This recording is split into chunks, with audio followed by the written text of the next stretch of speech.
Hello and welcome, Essex County College family. We hope you're doing well during this time. We thank you for tuning into the Staff Spotlight. Today's special guest is Victoria Timpanaro, the Manager of Production Services for our Media Production and Tech Department at the college. Good morning, Victoria. How are you today? Good morning. I'm doing good, Joseph. Good to see you. Good to see you as well. So the program is designed to highlight all the awesome folks that we have working for us at the college and to let our students know a little bit more about all the awesome services that you provide for them. We wanted to get your entire Essex County College profile. And your first question is, what were you doing before you came to work at Essex? Before Essex, my first full job out of college was in the, the local cable channel in Union, New Jersey. And I was in their master control department, which sounds crazy, but what it is the people who were making sure the shows ran on time. And I was in charge of making our schedules and organizing our tape library and all that kind of maintenance to make sure everything flowed well. Awesome. Who or what brought you to Essex? Did you see an ad for the job? Had you known someone that was previously working here and showed you? How did you come across the job at Essex? Well, I was starting my job search because I had gotten my master's and wanted to move on. And I'm a community college graduate. So I started checking all the community colleges in the area, and I saw a listing on the website for in the media center. So that sounded perfect. And what year was that you came here to Essex? 2008. So you began working in MPT in 2008. Had you worked in any other departments at Essex, or you've been in MPT since you began here? I've been in MPT the whole time. I had a slight title change. I went from like coordinator to manager. But aside from that, I've also adjunct for the humanities department. Okay. So you've been an adjunct in humanities, but mainly MPT. So how do you serve our students through MPT? What kind of programs or services do you provide to the college, to the students? Well, my chief responsibility at the school is our the content that we produce and the maintenance of our cable access channel and our YouTube page. We also have a live stream account. So basically keeping content up and creating the content about the college that's out there. And we also are the people that make sure if there's events on campus, when we have those, that the AV side of it is all up and running and that you have a nice sound system playing and a projector if you need it. And in the classrooms, we help make sure the projectors are in place and that, all the teachers can get their PowerPoints up in time. Excellent.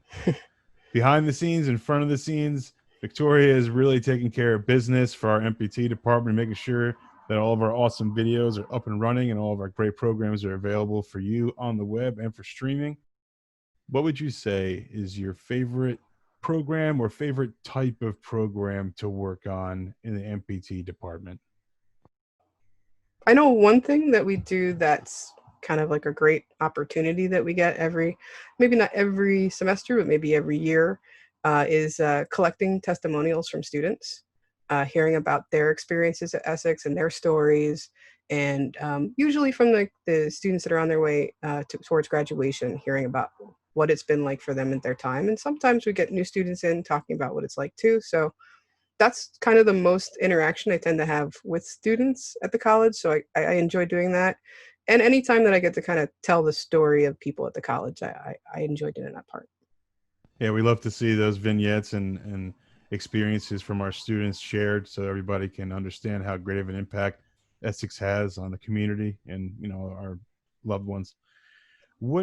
What is your favorite thing to do outside of Essex? Now, I can tell from your background, from literally behind you right now, that it's no secret you are a nerd just like me. So I'm wondering, what are you a mega nerd for? What are your favorite things? What are your favorite hobbies to do outside of work? Wow, I have a lot of hobbies. I collect lots of stuff. I'm a content creator. I my biggest thing is horror and science fiction, movies and TV. I love comic books. I've been a comic reader since I've learned how to read. Spider-Man probably was one of the first things I remember reading as a kid. So I love things Marvel. And I'm a tabletop RPG player, old school, and I play video games, big Nintendo nut. I have a lot of things. I have a lot of hobbies. Okay, awesome. Who would you say is your favorite Spider-Man villain? Because there's so many. He's like the equivalent of Batman for Marvel. Who would you say is your favorite person to see Spidey going after? That's a tough one because I was a kid that grew up in the '80s, so it's totally Sinister Six time period. So it's got to be one of the six.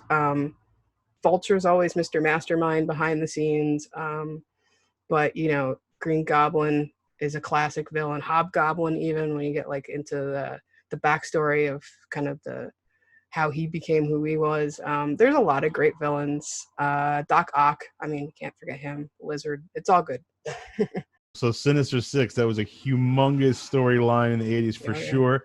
How did you feel about the portrayal of Mysterio in Spider-Man: Far From Home? How did you feel about that? I thought that was pretty neat.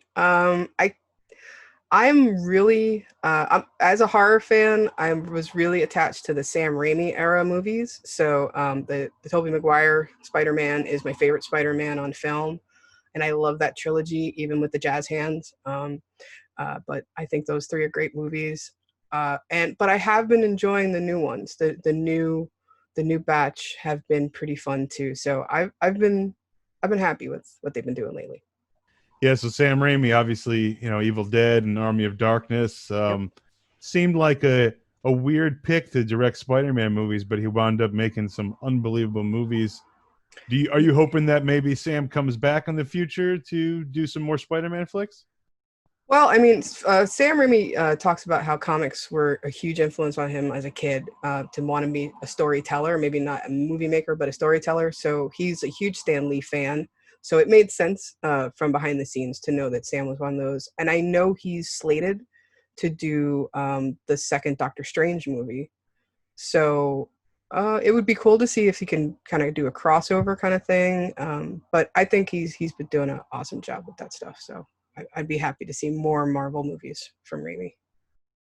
That certainly would be awesome. Desert Island Question, Stranded on an Island Question.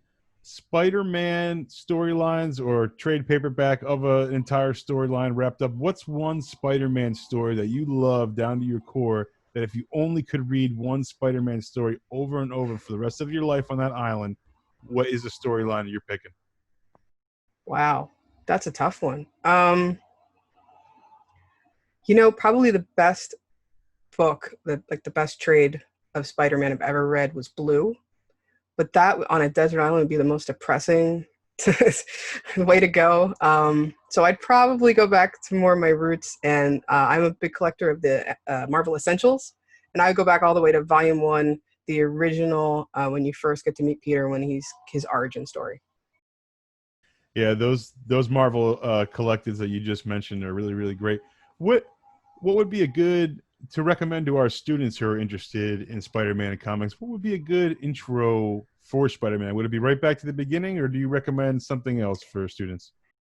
I think the beginning would be awkward. It's funny now even to read them, and all the kids in high school are wearing like ties and sweater vests, and it's like they're all 18 going on 30. But so that's kind of weird, I think, going into it now.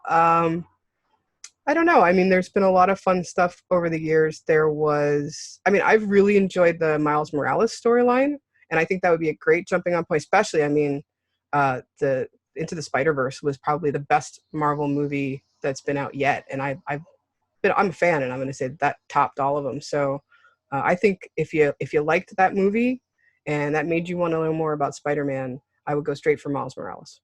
Miles Morales, Spider-Man, a classic, modern day classic, in the Spider-Man kingdom, if you will.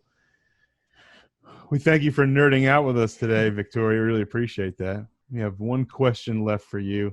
And the question is, what would be the best piece of advice that you have for all of our incoming and current Essex students, all of the students that we have underneath our umbrella right now? What would be the best piece of advice you have for them? See, I like to say that community college is the time to find what you want to do. It's the time to explore.